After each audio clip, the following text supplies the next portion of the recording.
नमस्कार मित्रों, मैं अंजोत की आपका दोस्त एंड होस्ट आ गया हूँ फिर से आज का सुविचार लेकर। आशा है कि आप सभी अच्छे होंगे। आज मैं जिस विषय पर चर्चा करने जा रहा हूँ उसका नाम है उपकार क्या है। उपकार क्या है आपको ये पता ही होगा। जैसे कि हम सभी जानते हैं कि जीवन में हम सभी जीवित प्राणी या निर्जीव वस्तुएं एक दूसरे के काम आते रहते हैं।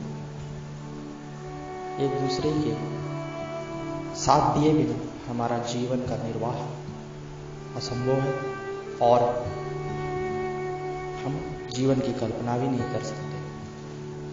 उदाहरण के लिए हमें कपड़ा चाहिए तो हमें दर्जी के पास जाना होगा, दुकान में जाना होगा। राशन चाहिए तो किसान के पास दुकान में। आपको जो भी साधन जिसके माध्यम से प्राप्त होता है, अर्थात हम सभी चीज़ों के लिए एक दूसरे पर निर्भर होते हैं।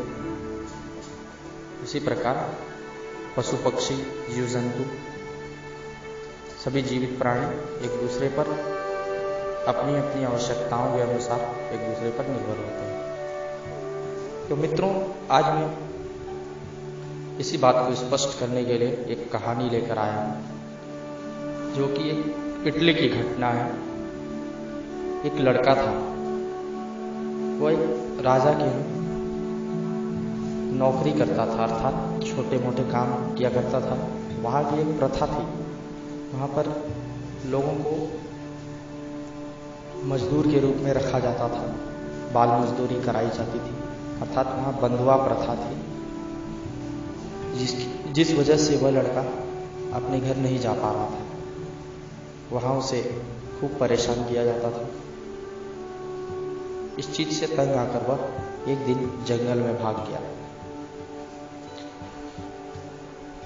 जंगल में पहुंचकर वह एक गुफा में जाकर छुप गया, क्योंकि वहाँ की एक प्रथा थी, जो भी नौकर घर से भाग जाता था उसे भूखे शेर के सामने डाल दिया जाता था। जैसे ही वह उस गुफा में पहुंचा, लड़का देखता है कि एक शेर के पंजे में कांटा चुभा है और वह जिस वजह से चल नहीं पा रहा है, वह बार बार अपने मुंह से अपने पंजे के कांटे को निकालने का प्रयास कर रहा था। उस लड़के से देखा नहीं गया और वह धीरे से उस शेर के पास गया और उसके पंजे से कांटा निकाल दिया गया।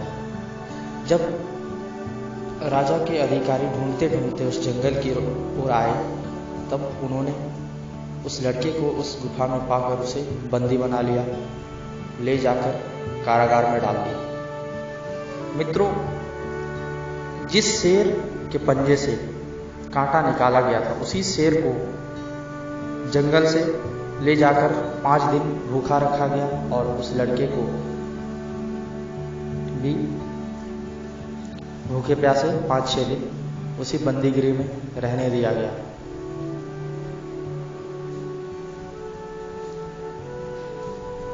तत्पश्चात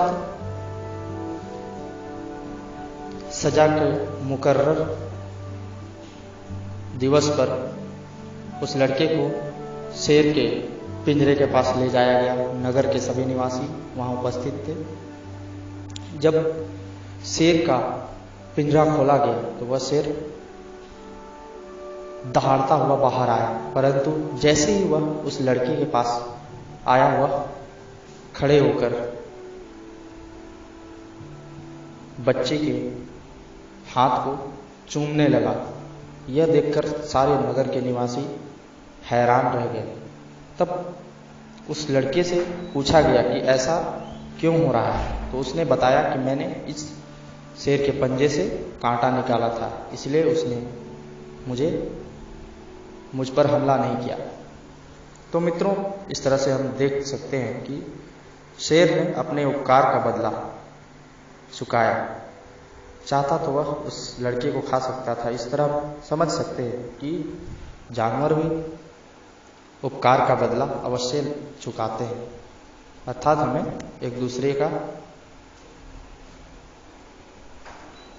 उपकार कभी नहीं भुलाना चाहिए और ज़रूरत पड़ने पर उनकी अपनी क्षमता के अनुसार मदद करनी चाहिए। धन्यवाद। आशा है कि आप सभी इस कहानी से काफ़ी कुछ सीखा होगा और आपको काफ़ी अच्छा संदेश भी मिला होगा। फिर मिलूंगा, चलता हूँ।